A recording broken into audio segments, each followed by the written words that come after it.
Super PAC, XRP, and Ripple. No, that isn't a whisper. It is true. And I possess the evidence. We will also discuss a large, gigantic cryptocurrency theft. We're talking about hundreds of millions of dollars, but the real story here is who took it and what the cryptocurrency market is all about. We're going to discuss what isn't now. It's Friday night where I reside, by the way. And thanks to Tamvu for supporting this channel, by the way. Much obliged. Additionally, we've oversold 34.82. Whatever happens, this is still 50 cents. However, QuantBeat responds, ask the artist 50 Cent, what is the issue with that? What is the issue with spending time with 50 Cent? Well, unless you're discussing cryptocurrency prices or your XLM and you wish you were 50 Cent, there's nothing wrong with hanging out with 50 Cent. Actions at prices? I don't want to do it today, fuck. Now let's quickly discuss the news. DMM, a Japanese cryptocurrency exchange, claims 300 million Bitcoin. This is a trade. Granted, the conversation stated that everyone would be made whole so that nobody would be left behind. That is really, really fantastic. But really, the massive hacks, the security, is cryptography really that secure? Do exchanges really exist in such large numbers? Recall that Mango Market suffered a hacking loss of approximately $125 million to $115 million. Holy crap. Hey man, it's absurd. What took place? In any case, a blog post by DMM Bitcoin claims that the theft involved 4,502 Bitcoin worth more than $300 million. With the help of their group firms, the exchange reassured consumers that their Bitcoin deposits would be fully protected by purchasing an equivalent amount of BTC. There's no crypto insurance, so someone has to pay the tab. If it was, it would be rather pleasant. DMM Bitcoin has stopped accepting cryptocurrency withdrawals in reaction to the theft, as well as spot market purchase orders and the creation of new lever trading positions. The exchange also conducts screenings on newly opened accounts. Please listen to me for a moment. They are now the target of a Bitcoin attack worth $300 million or more. What if, the market started pumping at that very moment with other crap? Just like other things, please. Not only would these individuals be satisfied that they were being made whole and that their Bitcoin wasn't stolen, but they wouldn't even be allowed to trade in the activity at this point. Hey, so it's not just the money that was taken out of the exchanges that causes damage. The harm also reaches the consumers who miss out on possibilities and cannot get those back when they begin freezing funds, locking down assets, and stopping services to ensure everything is secure. All right, we discussed the hottest topics. Memes have been popular recently, talking about compensation increases of 1,000% or more in paying dogs with hats. You're not getting instructions from me on this channel. All I'm doing is reporting on trends and fads.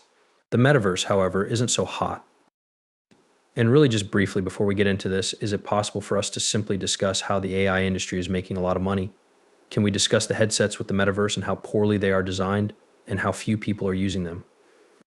I did a lot of early coverage on Decentraland on this YouTube channel. Furthermore, Decentraland, in a relatively short period of time, things became calm and nothing happened.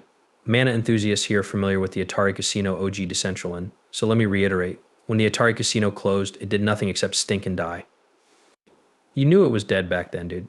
The overall value of cryptocurrencies has surged by 70% in the last 30 days. Bitcoin managed to reach 70,000 once more, although it was short-lived. We even witnessed Bitcoin and Japanese cryptocurrency exchange sales being hacked on May 31st. Okay, let's see what we're discussing. Forecast for Sandbox June. A protracted period of little activity. You only need to be aware of that. That's the main point. Metaverse content has completely vanished from the picture. And you do recall Zuck the Cuck in the metaverse? Recall that Zuck the Cuck had a strong interest in the metaverse. And we've all discovered that this is all foolish now. The virtual reality headgear was just, okay, I'd much rather hook up in real life than through virtual reality. Now, hurry up. All right, let's discuss XRP, Ripple, and Super PAC. Here's Brett Garlinghouse on Twitter. Yes, forget about calling it X. I possess X's. I will not refer to Twitter as my X. No, there's a reason my XS are XS. Every article you see in this video, as well as others, will always have links in the description below.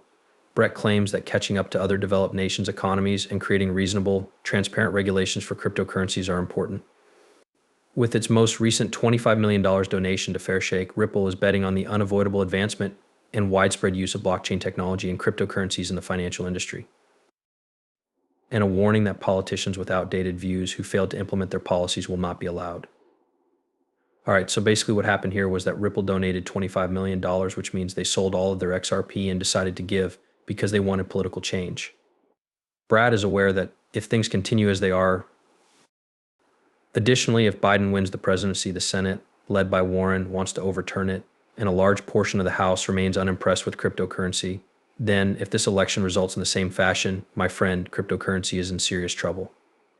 Brad then says, look, this is going to cost you $25 million in retail dollars, which is probably being taken out of XRP. Is it worthwhile? To be honest, I believe it. I genuinely do. It's a joke, but would it really be that difficult to accept that it came straight from retail?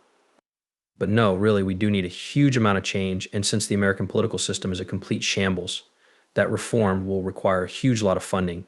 There is not even the slightest bit of trust.